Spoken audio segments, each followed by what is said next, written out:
Voici l'actualité de la coalition Avenir Québec.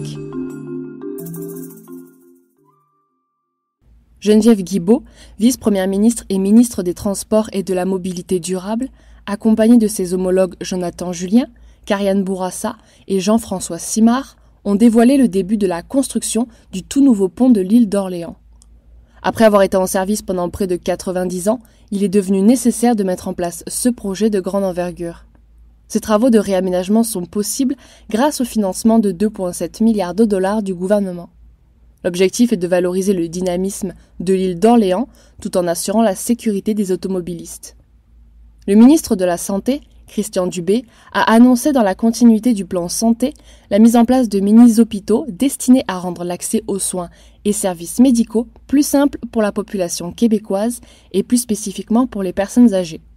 Le but est de répondre aux besoins des patients et d'offrir après consultation avec un professionnel des séjours de courte durée dans ces établissements si nécessaire. À ce stade, 2 premiers mini-hôpitaux seront établis à Québec et à Montréal avant d'être implantés plus largement au sein de la province. Lionel Carman, ministre responsable des services sociaux, a annoncé l'ouverture du Centre intégré universitaire de santé et de services sociaux du Centre-Sud de Montréal. L'objectif de ce projet est de permettre aux personnes ayant besoin de soutien en santé mentale d'être traitées à domicile plutôt que dans des hôpitaux.